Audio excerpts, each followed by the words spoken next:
आप सभी को राम राम। हिंदू पंचांग के अनुसार आज 5 नवंबर 2025 विक्रम संवत 2082 कार्तिक माह के शुक्ल पक्ष की पूर्णिमा तिथि और दिन बुधवार है। पूर्णिमा तिथि शाम 6:49 तक, उसके उपरांत कृष्ण पक्ष की प्रतिपदा होगी। इस दिन देव दीपावली और गुरु नानक जयंती का पर्व मनाया जाएगा। छत्तीसगढ़ के बिलासपुर रेलवे स्टेशन के पास मंगलवार शाम को एक भीषण रेल हादसा हो गया। एक यात्री ट्रेन और एक मालगाड़ी के बीच टक्कर में कम से कम 7 लोगों की मौत हो गई और 14 घायल हो गए। यह हादसा दोपहर करीब 4 बजे हुआ, जब Gevra road Bilaspur NMU local train Gatora और बिलासपुर स्टेशनों के बीच मालगाड़ी से पीछे से टकरा गई। रेलवे अधिकारियों ने तत्काल राहत और बचाव कार्य शुरू कर दिए हैं। भारत ने पिछले महीने 28 अक्टूबर को रूस के साथ विमानन के क्षेत्र में एक अहम समझौता किया है। इस समझौते को देश में ही अधिकतम 103 सीटों वाले रूसी SJ-100 यात्री विमान बनाने की दिशा में पहला कदम माना जा रहा है। यह समझौता इस मायने में अहम है कि भारत दुनिया का तीसरा सबसे बड़ा विमानन बाजार है। एक आंकड़े के मुताबिक पिछले साल यहां 35 करोड़ से ज्यादा लोगों ने हवाई सफर किया। एयर इंडिया के उस विमान हादसे में, जिसमें 241 लोगों की मौत हुई थी, एक ही व्यक्ति जिंदा बचा। उनका नाम है विश्वास कुमार रमेश। वह खुद को दुनिया का सबसे भाग्यशाली इंसान मानते हैं, लेकिन शारीरिक और मानसिक रूप से अब भी गहरी तकलीफ में हैं। न्यूयॉर्क सिटी के मेयर चुनाव के लिए उम्मीदवार ज़ोहरान ममदानी ने कहा है कि अमेरिकी राष्ट्रपति डोनाल्ड ट्रंप उनके चुनावी अभियान से डर गए हैं। ट्रंप ने कहा था कि अगर ज़ोहरान ममदानी जीत जाते हैं तो न्यूयॉर्क को फंड देना उनके लिए मुश्किल होगा। ममदानी ने चुनाव से एक शाम पहले CNN को दिए इंटरव्यू में कहा, आप साफ देख सकते हैं कि डोनाल्ड ट्रंप हमारे कैंपेन से डर गए हैं। वह इसलिए डर गए हैं क्योंकि उनकी तरह ही हमने भी न्यूयॉर्क के कामकाजी वर्ग के जीवन में मौजूदा संकट यानी बढ़ती महंगाई की सही पहचान की है। बिहार में विधानसभा चुनाव के पहले चरण के मतदान से ठीक 2 दिन पहले एक बड़ा राजनीतिक विवाद खड़ा हो गया है।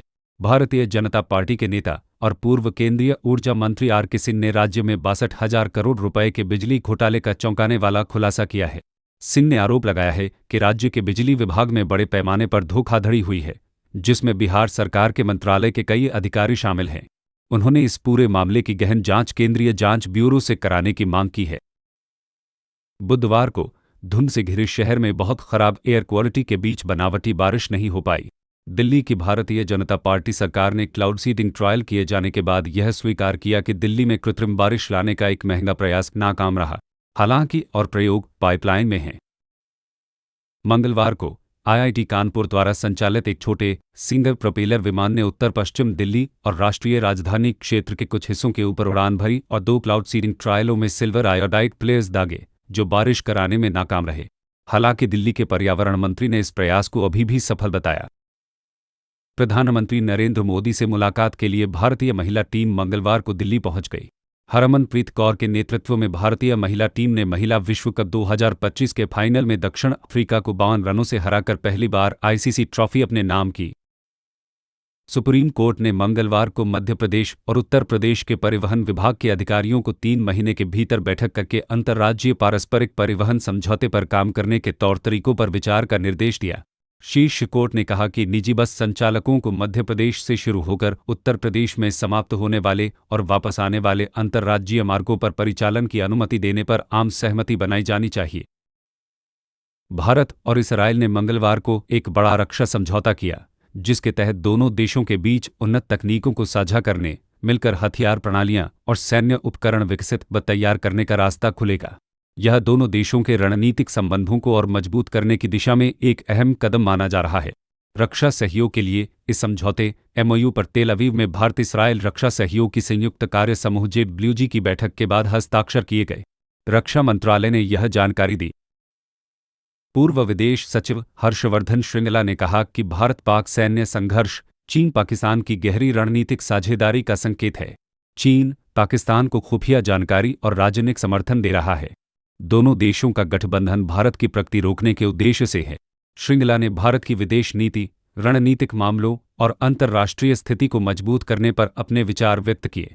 उन्होंने रणनीतिक प्रतिरोध और कुशल कूटनीति पर जोर दिया। सुप्रीम कोर्ट ने बैंकों से पूछा है कि किसी उधारकर्ता के खाते को धोखाधड़ी घोषित करने से पहले उसे सुनवाई का मौका क्यों नहीं दिया जाना चाहिए। अदालत ने SBI की याचिका पर सुनवाई करते हुए कहा कि व्यक्ति को अपना पक्ष रखने का अवसर मिलना चाहिए। SBI ने RBI के सर्कुलर का हवाला दिया, जबकि कोर्ट ने व्यक्तिगत सुनवाई पर जोर दिया और आरबीआई को पक्षकार बनाने का निर्देश दिया। विश्वविद्यालयों में दाखिले के लिए होने वाली सीयूईटी परीक्षा इस बार पहले हो सकती है। शिक्षा मंत्रालय एनटीए के साथ मिलकर परीक्षा प्रक्रिया को 15 जून तक पूरा करने पर विचार कर रहा है। विश्वविद्यालयों ने परिणाम में देरी पर आपत्ति जताई थी, जिससे शैक्षणिक सत्र देर से शुरू हो रहा है। सीयूईटी का उद्देश्य छात्रों को प्रवेश परीक्षाओं के बोझ से बचाना है। भारतीय विशिष्ट पहचान प्राधिकरण ने आधार कार्ड धारकों के लिए ऑनलाइन आधार एड्रेस अपडेट की सुविधा को आसान कर दिया है, जो 14 जुलाई 2026 तक मुफ्त है। नाम, जन्मतिथि या बायोमेट्रिक्स में बदलाव के लिए आधार सेवा केंद्र जाना होगा। यूआईडीआई की वेबसाइट पर जाकर आधार नंबर और ओटीपी से वेरिफिकेशन करके एड्रेस अपडेट किया जा सकता है।